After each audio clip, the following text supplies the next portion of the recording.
Hello student, आज हम class 8th Hindi subject पढ़ेंगे और बुक है हमारी हिंदी की बसंत। चैप्टर है हमारा फर्स्ट ध्वनि। इसके हम आज प्रश्न अभ्यास क्वेश्चन आंसर करेंगे। तो नाउ फर्स्ट क्वेश्चन है हमारा, ये कवि को ऐसा विश्वास क्यों है कि उसका अंत अभी नहीं होगा। उत्तर है हमारा, कवि का अंत अभी नहीं होगा, उसे ऐसा विश्वास इसलिए है क्योंकि कवि जीवन के प्रति निराश नहीं है, वह उत्साह और ऊर्जा से भरा हुआ है। उसके उपवन में अभी अभी वसंत का आगमन हुआ है। उसे युवकों को उत्साहित करने जैसे अनेक कार्य करने हैं तथा स्वयं की रचनाओं तथा कार्यों की खुशबू चारों ओर बिखेरनी है। सेकंड नंबर क्वेश्चन है हमारा, फूलों को अनंत तक विकसित करने के लिए कवि कौन कौन सा प्रयास करता है। तो उत्तर है हमारा, फूलों को अंत तक विकसित करने के लिए तथा उनकी महक बनाए रखने के लिए कवि उनका आलस्य छीन लेना चाहता है। वह उन्हें अनंत समय तक खिले रहने के लिए प्रेरित करना चाहता है। वह उनकी आंखों की बोझिलता दूर करना चाहता है। कवि उन फूलों को अपने नव जीवन के अमृत से अभिसिंचित करना चाहता है। थर्ड नंबर क्वेश्चन है, कवि पुष्पों की तंद्रा और आलस्य दूर हटाने के लिए क्या करना चाहता है। कवि पुष्पों की तंद्रा और आलस्य दूर करने के लिए अपने स्वपन, यहाँ पे गलत हो चुका था, मैंने ऊपर लिख दिया है, आप लिख लेना, स्वपन तथा कोमल हाथ फेरना चाहता है, जिसे पुष्प चुस्त सहजक तथा महक बिखेरते हुए पुष्पित पल्लवित हो सके। वह उनको बसंत के मनोहर प्रभात का संदेश देना चाहता है। ऐसे करते हुए कवि चाहता है कि फूल खिलकर बसंत के सौंदर्य को और भी मनोहारी बना दे। आगे है कविता से आगे क्वेश्चन आंसर है, कविता से आगे क्वेश्चन करेंगे भी। फर्स्ट क्वेश्चन है इसमें, वसंत को ऋतुराज क्यों कहा जाता है, आपस में चर्चा करनी है। तो उत्तर है, भारतवर्ष में आने वाली 6 ऋतुओं से 5 के अपने गुण हैं तो उनकी हानियां नकारात्मक प्रभाव भी हैं। वसंत ऋतु में न वर्षा ऋतु जैसा कीचड़ होता है, न ग्रीष्म ऋतु जैसी तपन होती है, उमस होती है और पसीने की बदबू। इसी प्रकार न शिशिर ऋतु की ठंडक, न हेमंत ऋतु की आहड़ कांपती सर्दी और चारों ओर पाले की मार वृक्षों की पत्तियों तक गिर जाती है। वसंत ऋतु में सर्दी गर्मी समान होने से मौसम अत्यंत सुहावना होता है।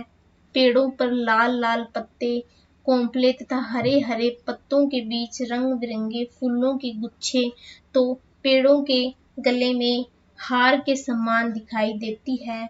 मंदमाती कोयल का गान, तन मन को महकाती हवा, पूरे यौवन का जोश लिए प्रकृति की छटा देखते ही बनती है। यह ऋतु मनुष्य, पशु पक्षी तथा अन्य जीवों को प्रसन्न कर देती है, इसीलिए इस ऋतु को हम ऋतुराज कहते हैं। सेकंड है, वसंत ऋतु में आने वाले त्योहारों के विषय में जानकारी एकत्रित कीजिए और किसी एक त्योहार पर निबंध लिखिए। वसंत ऋतु का समय फाल्गुन चैत्र वैशाख माह के आरंभिक दिनों तथा मार्च अप्रैल होता है। इसकी अवधि लगभग 2 माह होती है। इस ऋतु में निम्नलिखित त्योहार मनाए जाते हैं।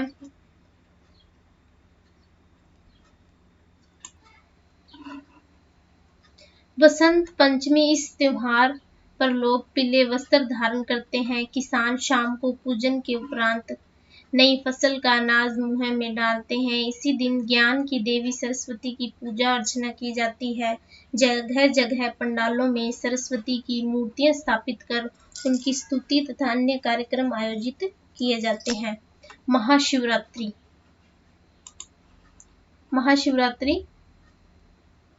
महाशिवरात्रि इस दिन लोग व्रत रखते हैं। वे शिवालय में जाकर भगवान शिव, पार्वती और गणेश जी की पूजा करते हैं। वैसाखी पंजाब प्रांत में फसलों के पक जाने की खुशी में किसानों के द्वारा यह त्योहार अत्यंत ही धूमधाम के साथ मनाया जाता है। इस दिन हिंदू धर्म की रक्षा करते हुए अपने प्राणों को अर्पित करने वाले वीर हकीकत राय की याद में वैसाखी त्योहार मनाया जाता है। इसमें निबंध लिखना है, होली पे लिखा है मैंने। आप इस वीडियो को पॉज करके लिख सकते हैं, पूरा लिख रखा है मैंने।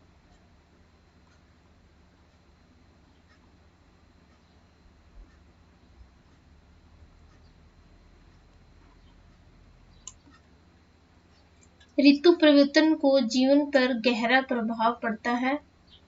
इस कथन की पुष्टि आप किन किन बातों से कर सकते हैं, लिखिए। विभिन्न ऋतुएं साल के विभिन्न महीनों में बारी बारी से आती है और अपनी सुंदरता बिखेर जाती है। ऋतुओं के परिवर्तन का मानव जीवन पर बड़ा गहरा प्रभाव पड़ता है। हमारा खान पान, पहनावा, हमारी गतिविधियां इससे प्रभावित होती है। मुख्य ऋतुओं और उनके प्रभाव को हम इस प्रकार से स्पष्ट करते हैं। फर्स्ट है ग्रीष्म ऋतु। पसीने से सराबोर करने वाली इस ऋतु में हम सूती तथा हल्के वस्त्र पहनना पसंद करते हैं। हमारे खाद्य तथा पेय पदार्थों में तरावट पहुंचाने वाली वस्तुएं, लस्सी, शिकंजी, छाछ, शीतल पेय पदार्थ आदि की मात्रा बढ़ जाती है। वर्षा ऋतु। इस ऋतु में चारों ओर कीचड़ फैल जाता है, वातावरण में नमी बढ़ जाती है, रोगों के फैलने की संभावना बढ़ जाती है। शीत ऋतु। हड्डियां कंपा देने वाली इस ऋतु में हम ऊनी कपड़े, कोट, शॉल, स्वेटर आदि का उपयोग करते हैं। चाय, कॉफी, गर्म दूध तथा गर्माहट पहुंचाने वाली वस्तुओं का अधिक उपयोग करते हैं। वसंत ऋतु। इस सभी ऋतुओं का राजा कहा जाता है। इस ऋतु में न अधिक सर्दी होती है, न अधिक गर्मी। यह स्वास्थ्य की दृष्टि से सर्वोत्तम ऋतु है। इस समय चारों ओर फैली प्रकृति सुषमा मनोरम लगती है। यह सब देख मन अनायास ही प्रसन्न हो उठता है। अब अनुमान और कल्पना है। फर्स्ट है कविता की निम्नलिखित पंक्तियों को पढ़कर बताइए कि उसमें किस ऋतु का वर्णन है। फूटे हैं आमों में बोर, भर वन वन टूटे हैं, होली मची है ठोर ठोर, सभी बंधन छूटे हैं। उत्तर है काव्यांश में आम में बोर आने तथा होली के त्योहार का वर्णन है। इसके अलावा भोरों के गुंजार करने तथा वातावरण में उन्मुक्त मस्ती छाने से पता चलता है कि वसंत ऋतु का वर्णन किया है। स्वप्न भरे कोमल कोमल हाथों की रसाई कलियों पर फेरते हुए कवि कलियों को प्रभात के सामने का संदेश देते हैं, उन्हें जगाना चाहते हैं और खुशी खुशी अपने जीवन के अमृत से उन्हें सींच कर हरा भरा करना चाहते हैं। फूलों पौधों के लिए आप क्या करना चाहते हैं? फूल पौधों के लिए निम्नलिखित कार्य करना चाहूंगा या चाहूंगी। फूल पौधों को नष्ट होने से बचाने के लिए उनकी सुरक्षा का प्रबंध करूंगा या करूंगी। उनकी उचित वृद्धि के लिए समय पर सिंचाई, खाद व उचित देखभाल करूंगा या करूंगी। उन्हें खरपतवार तथा रोगों से बचाने का प्रयास करूंगा या करूंगी। प्रातः काल मैं पुष्पित पौधों पर प्यार से हाथ फेरूंगा या फेरूंगी। इन पुष्पों को न मैं तोड़ूंगा, न किसी को इन्हें नष्ट करने दूंगा, ताकि वे दीर्घ काल तक अपनी महक तथा सौंदर्य बिखेर सकें। थर्ड नंबर क्वेश्चन है, कवि अपनी कविता में कल्पनाशील कार्य की बात बता रहे हैं। अनुमान कीजिए और लिखिए कि उनके बताए कार्यों का अन्य किन किन संदर्भों से शब्द संबंध जुड़ सकता है। जैसे नन्हे मुन्ने बालक को मां जगा रही है। उपयुक्त कार्यों का निम्नलिखित संदर्भों से संबंध जुड़ सकता है। माली उपवन में उलझी लताओं को उचित स्थान पर फैला रहा है। छोटा बच्चा उपवन में उड़ती रंग बिरंगी चिड़ियों के पीछे भागकर उन्हें पकड़ने का प्रयास कर रहा है। मैं फूलों पर पड़ी ओस की बूंदों को निहार कर मुग्ध हो रहा हूँ। वृद्धजन पार्क में बच्चों को घास नष्ट न करने तथा पुष्पों को तोड़ने से मना कर रहे हैं तथा गिरे पौधों को सहारा देकर खड़ा कर रहे हैं। अब भाषा की बात है। हरे हरे पुष्प में, यानी इनके अंदर एक शब्द की बार बार पुनरावृत्ति हुई है इस कविता के अंदर। जैसे हरे हरे हैं, उनकी बार बार आवृत्ति हुई है एक शब्द की। ऐसा प्रयोग भी होता है जब कर्ता या विशेष्य एक वचन में हो या कर्म क्रिया या विशेषण बहुवचन में हो। जैसे इसमें उदाहरण दिया हुआ है, लंबी चौड़ी बातें करने लगा कि कविता में एक ही शब्द एक से अधिक कार्यों में प्रयोग हुआ है। 3 बेर खाती थी वे 3 बेर खाती थी, जो 3 बेर खाती है वह 3 बेर खाने लगी है। एक शब्द बेर का 2 अर्थ निकलते हैं, वाक्य में चमत्कार आ गया है। इसे यमक अलंकार कहते हैं। कभी कभी उच्चारण की समानता से शब्दों की पुनरावृत्ति का आभास होता है, जबकि दोनों 2 प्रकार के शब्द होते हैं, जैसे मन का। ऐसे वाक्यों को एकत्रित कीजिए जिसमें एक ही शब्द की पुनरावृत्ति बार बार उपयोग होती है। जैसे उपयोग कीजिए, बातों बातों में, रह रह कर, लाल लाल, सुबह सुबह, रातों रात, घड़ी घड़ी। शब्द एक से अधिक शब्द देकर उसमें चमत्कार पैदा करने वाले यमक अलंकार के कुछ उदाहरण दिए हैं। तुम पे वारो उर्वशी, सुन राधिके सुजान, तू मोहन के उर्वशी, वे उर्वशी समान। यानी पहले उर्वशी का अर्थ है हृदय में रहने वाली, दूसरी उर्वशी का अर्थ है, यानी ये किसी का नाम है, ये अप्सरा है। कनक ते सो गुनी मादक दिखाए, या खाए बोराय नरवा बाय बोराय। यहाँ प्रथम पंक्ति में कनक शब्द 2 बार आया है। इसमें पहले कनक का अर्थ है धतूरा, यानी एक मादक फल है। दूसरा अर्थ है सोना, यानी एक धातु है। इसमें कुछ अन्य वाक्य भी दिए हुए हैं, जैसे दिन भर काम करते मजदूर थक कर चूर हो गया, दूरदर्शन पर दुर्घटना से जुड़ी पल पल की खबरें आ रही है, कल कल करते झरनों का मधुर संगीत मन को भा रहा है।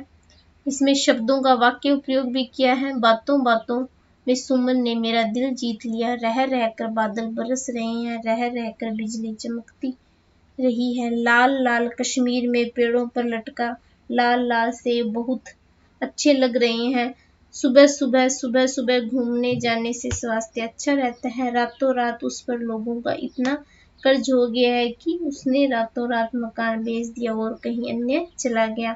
घड़ी घड़ी आतंकवादी घड़ी घड़ी पुलिस के सामने अपना बयान बदलते रहे हैं। अब इसमें विशेषण और विशेष्य बताना है। हिंदी में विशेषण के सामान्यतः 4 प्रकार माने गए हैं। गुणवाचक विशेषण, परिणामवाचक विशेषण। सबसे पहले गुणवाचक विशेषण क्या होता है, जिसमें जिस विशेषण शब्द द्वारा विशेष्य के रूप, उसके गुण, आकार आदि का पता लगाया जा सके। जैसे रूप, रंग का पता लगाया, जैसे रंग, जैसे काला भी हो सकता है, गोरा भी हो सकता है, पीला भी हो सकता है, लाल, पीला, हरा, नीला, ये गुण हो गया। रंग हो गया, गुण हो गया, जैसे परिश्रमी, आकार बता सकते हैं, साहसी, धनी, ईमानदार, ये उनके गुण हो गए। परिणामवाचक में क्या होता है, जो शब्द विशेषण शब्द या विशेष्य की मात्रा का बोध करवाए उसे परिणाम। ये 2 प्रकार के होते हैं, एक निश्चित होता है, एक अनिश्चित होता है। निश्चित क्या होता है, जैसे 1 लीटर दूध, 10 लीटर कपड़ा, 10 मीटर कपड़ा, 10 मीटर कपड़ा, 1 पाव नमक, 1 पाव नमक, 2 किलो चीनी, 1 लीटर दूध। अनिश्चित में क्या होता है, कुछ चीनी या कुछ दूध, कुछ चाय, कुछ कॉफी या थोड़ा नमक। संख्यावाचक विशेषण वे विशेषण सब जो विशेष्य के बारे में उनकी संख्या संबंधित जानकारी करवाते हैं, जैसे 10 रुपए, कई लड़के, 5वां छात्र आदि। इनके इसके भी 2 भेद होते हैं, एक निश्चित संख्यावाचक और एक अनिश्चित संख्यावाचक। निश्चित संख्यावाचक में 500 रुपए, 10वां छात्र, 7 पुस्तकें। अनिश्चित सर्वनाम में क्या होता है, कुछ लड़के, कई आम, अनेक आदमी, कुछ मनुष्य आदि। नेक्स्ट है सार्वनामिक विशेषण। इसे संकेत वाचक विशेषण भी कहते हैं। इस विशेषण में क्या होता है, संज्ञा अथवा सर्वनाम की ओर संकेत। जो विशेषण शब्द संज्ञा और सर्वनाम की ओर संकेत करें उन्हें संकेत या सार्वनामिक विशेषण कहते हैं। जैसे यह हो गया, यह, वे मजदूर बहुत ही परिश्रमी है, ये राहगीर ईमानदार है, वह छात्र कक्षा में प्रथम आया है। फर्स्ट लेसन ध्वनि, इसके हमने आज प्रश्न अभ्यास क्वेश्चन कंप्लीट कर लिए हैं। सेकंड नंबर चैप्टर कल पढ़ेंगे जो हमारा है लाख की चूड़ियां। थैंक यू, नेक्स्ट वीडियो में मिलते हैं।